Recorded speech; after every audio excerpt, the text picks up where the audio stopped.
The Trouble with Trolls by Jan Brett.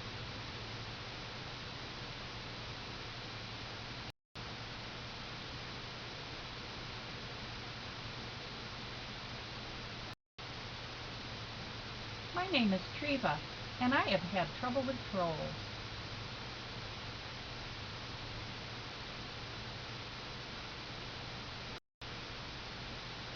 It all happened one day in early spring when I decided to visit my cousin who lives on the other side of Mount Baldy. It takes all morning to climb up the mountain, but then I fly down the other side on my skis. My dog Tuffi and I walked up the path until we reached the place where the last of the old trees stood. That's where the trouble with trolls began.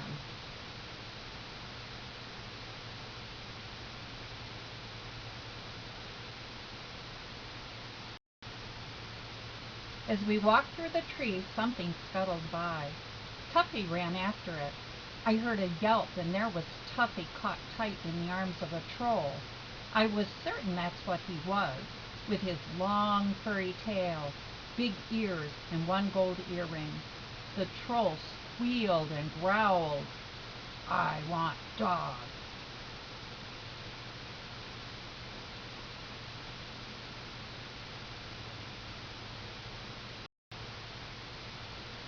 He waggled his ears back and forth at me. Then I had an idea. Maybe I could trick this greedy troll. "Go ahead, take the dog. I've got my beautiful mittens." And I reached up and warmed my ears, as if I couldn't do without my mittens. The troll's eyes darted back and forth from Tuffi to my mittens. It was too much. He had to have them. He dropped Tuffi, grabbed my mittens, and ran off.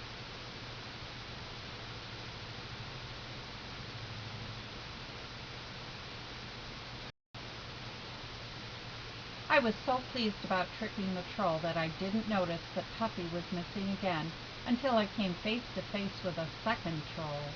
This one was rocking with glee, his long nose buried in Tuffi's warm fur. "I got dogs," he boasted.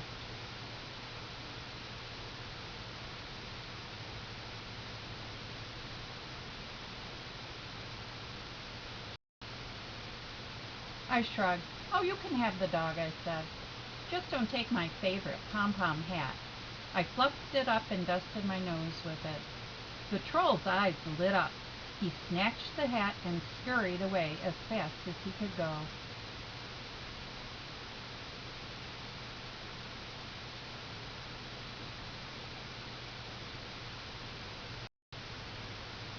What a morning!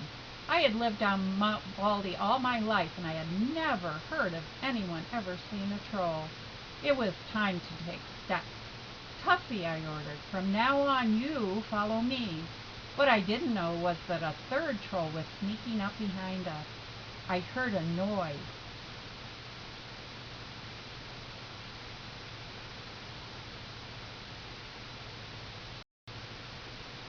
Whoop! This troll had grabbed Tuffi by the tail and was pointing to a big iron pot.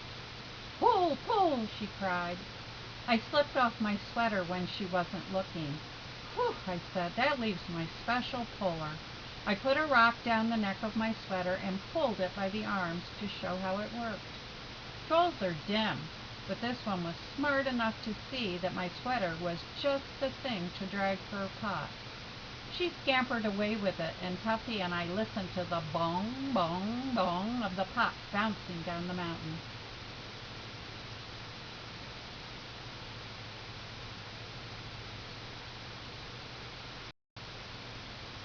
Now we could see the top of Mount Baldy. What a relief!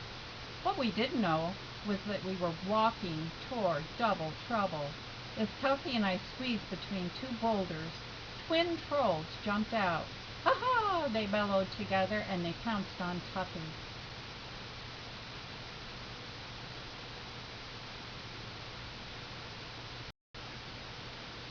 This time I was ready. I saw their pointy little heads, and I knew just what to do. Off came my boots. I dangled them in the air. Imagine wanting a dog and ignoring these. Instantly the twin trolls dropped Tuffi, and they leaped for my boots.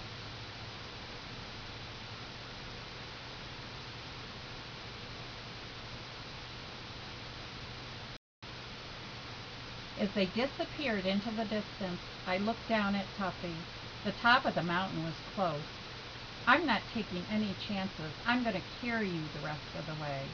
Each step was harder. I held Tuffi tightly and kept going. When we reached the top, all 5 trolls were waiting.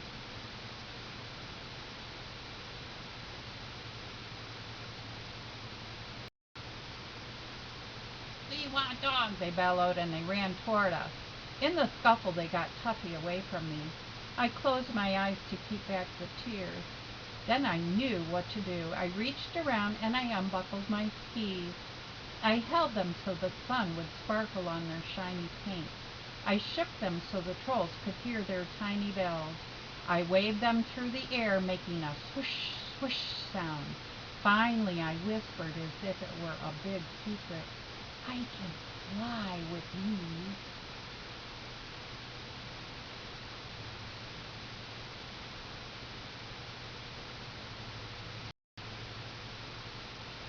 "Fly!" the trolls roared. "How fly?" I picked up my ski poles. I blew on my hands to warm them. "I'll need my mittens to show you." The troll with the big ears threw my mittens over. "I can't fly unless I can see," I said reluctantly. "I'll need my hat to keep the wind from blowing my hair in my eyes." The troll with the long nose tossed me my pom-pom hat. "Look," I said, shivering in the wind, "flying is easy, but I can't do it without my sweater, and that's final." The other troll stared at the troll with my sweater. She hesitated, but then she gave it to me. I put it on, positioned my skis on the snow. But even the trolls could see that my feet wouldn't fit into the binding. "I really need those boots," I said reassuringly to the twins.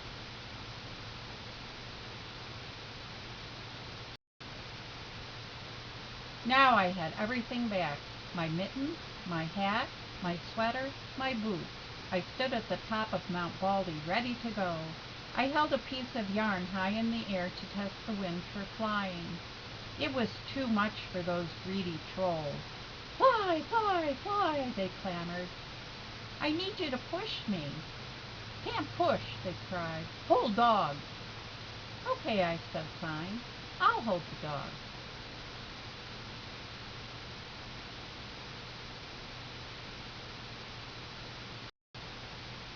The trolls gave me one giant push. "Fly, fly, fly," they shouted at me. As we flew down the mountain, I could hear the trolls' cries change to wails of "Dog, dog, dog!" And as I looked back, all I could see was a pile of trolls shoving and pushing each other furiously around in the snow, arms flying, heads bumping.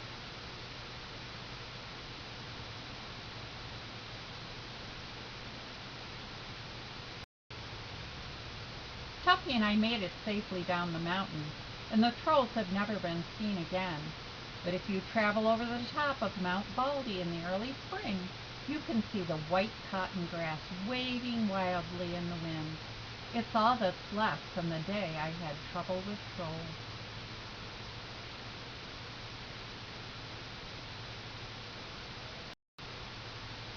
The end.